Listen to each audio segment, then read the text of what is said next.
आदरणीय विजय बाबू, आदरणीय नीताताई ठाकरे जी, उपस्थित सभी सज्जन, मेरे युवा मित्र, बंधु भगिनी,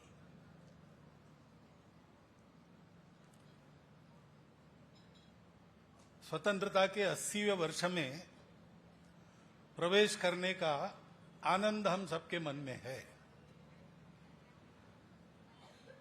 और जिनके कारण ये स्वतंत्रता मिली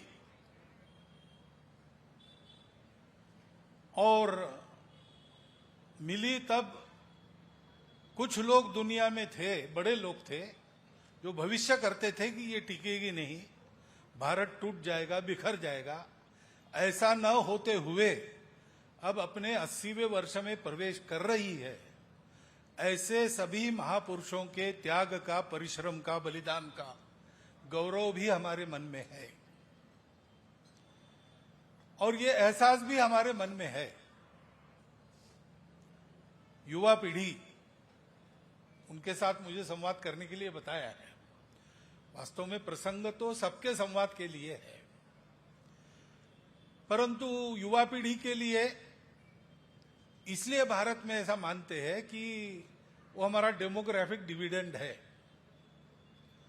और उसका ठीक से लाभ हुआ देश को तो हम विश्वगुरु बन जाएंगे और नहीं हुआ तो आगे बहुत बोझ आएगा, क्योंकि आज ये युवा पीढ़ी 30 साल के बाद पुरानी पीढ़ी बन जाएगी। तो आगे चल के इस युवा पीढ़ी के भविष्य के लिए भी जैसे आज के लोगों ने विचार करना है, वैसे युवा पीढ़ी को अपने अगले पीढ़ी के लिए भी विचार करके चलना पड़ेगा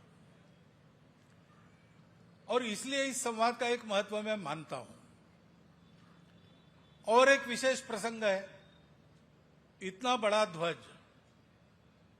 कुछ 30 या 40 फीट चौड़ा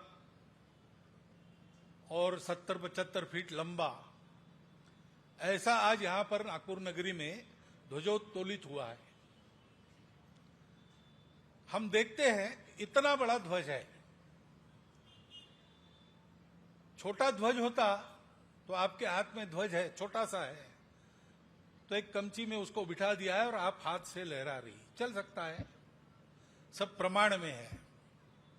लेकिन इतना बड़ा ध्वज है तो उसके लिए कितना विस्तृत बेस चाहिए और कितना ऊंचा ध्वजस्तंभ चाहिए और उसको ऊपर चढ़ाने में मशीन को भी कितना परिश्रम पड़ा, ये सब आपने देखा है।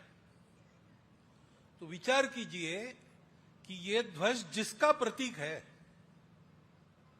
वह अपना भारत, वह अपने भारत की रीति नीति, उसको ऊपर चढ़ाने के लिए कितना परिश्रम करना पड़ेगा और कितने ऊंचाई पर जाने से ये अच्छा लगेगा, ये हमारा दायित्व है। हम अपनी तुलना अन्य लोगों से न करें। हमारी युवा पीढ़ी पहले ये समझ ले, हम अमेरिका नहीं है, हम चीन नहीं है, हम ऑस्ट्रेलिया, न्यूजीलैंड नहीं है,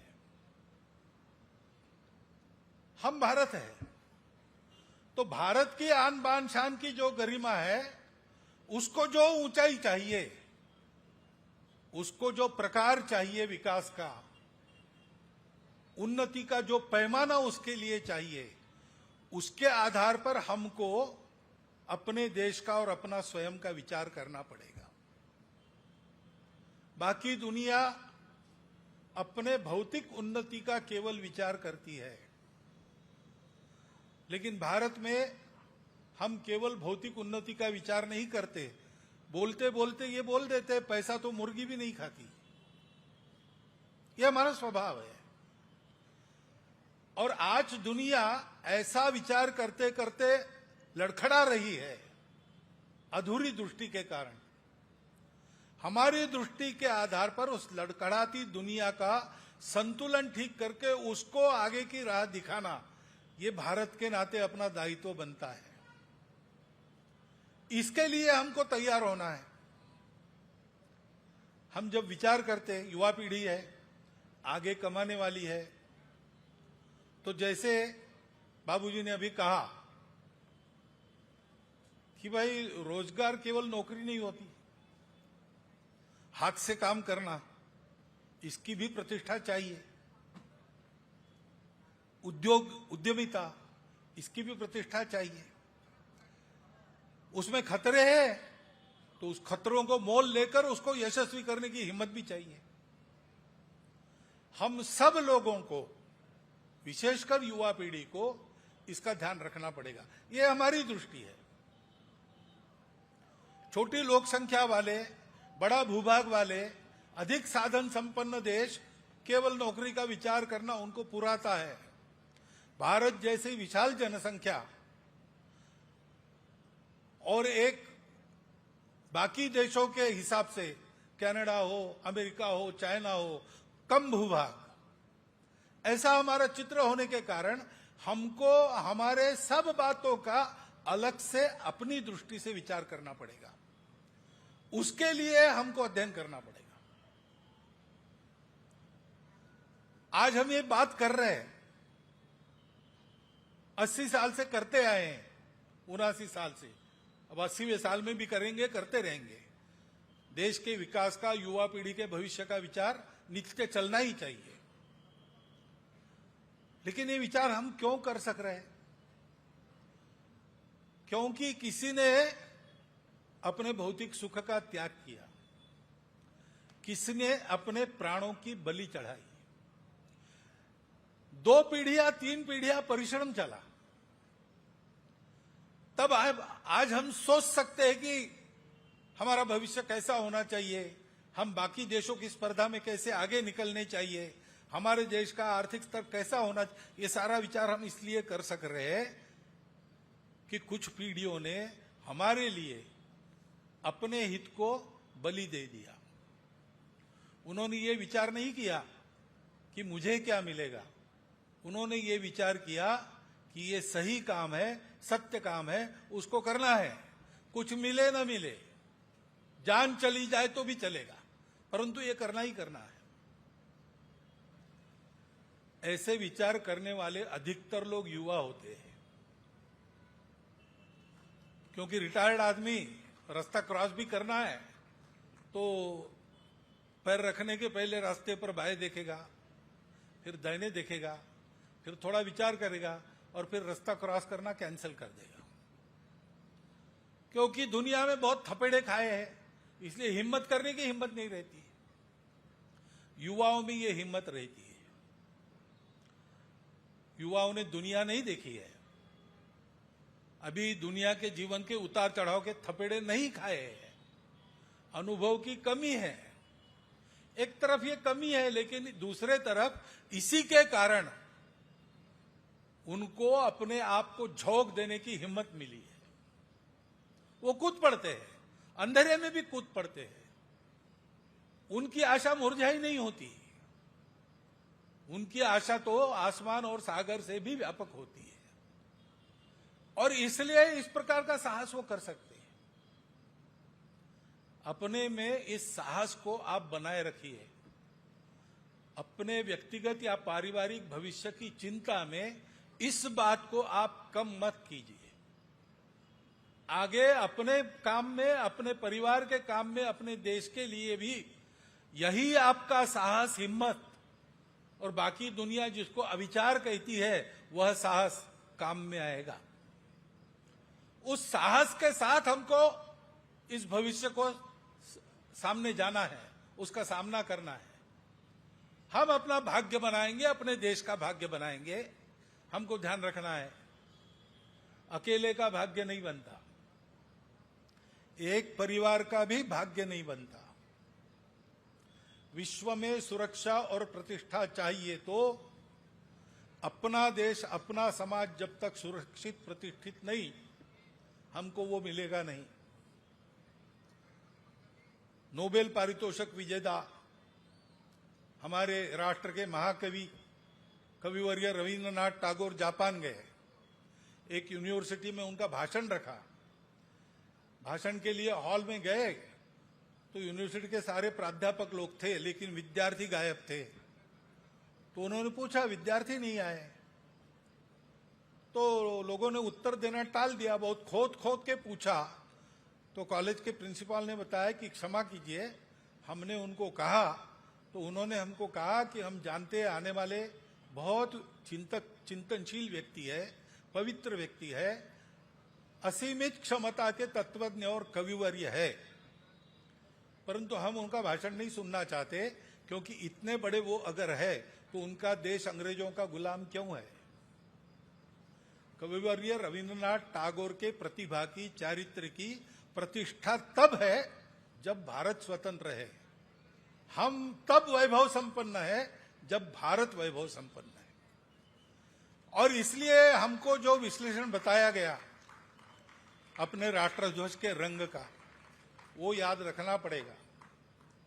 पहले है त्याग, कर्मशीलता, ज्ञान और शौर्य। बाद में है शांति, अहिंसा, निर्मल चित्त। तब समृद्धि हासिल होती है, तब फिर पर्यावरण को ठीक रखते हुए विकास कर सकते हैं। हमारा देश बहुत बड़ा देश है, उसमें सब प्रकार की विविधता है, भाषा, प्रांत वगैरह वगैरह तो है ही, जाति पाति तो है ही, लेकिन विचार भी अलग अलग होते ही है।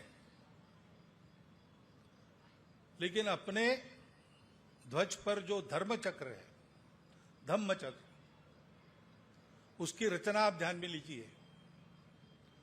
उसके आरे भी अलग अलग दिशाओं में निर्देश करते हैं, बहुत तीक्ष्ण है। खुले रहेंगे तो किसी की उंगली काट देंगे। शस्त्र के नाते जिस चक्र का उपयोग होता है वो खुले ही आरे रहते हैं, घूमते घूमते वो काट देता है शरीरों को। लेकिन ये जो आरे हैं उनको ये भान है कि वो एक ही मूल से निकले हैं, जाते अलग अलग दिशाओं में, अपनी तीव्रता के साथ जाते हैं, लेकिन एक ही केंद्र से निकले हैं। और अपने करने से हानि नहीं होनी चाहिए, देश के कानून संविधान की हानि नहीं होनी चाहिए, हमारे प्राचीन और पवित्र संस्कृति की हानि नहीं होनी चाहिए, हमारे अपने सद्गुण संस्कारों की हानि नहीं होनी चाहिए, हमारे शील बल की हानि नहीं होनी चाहिए।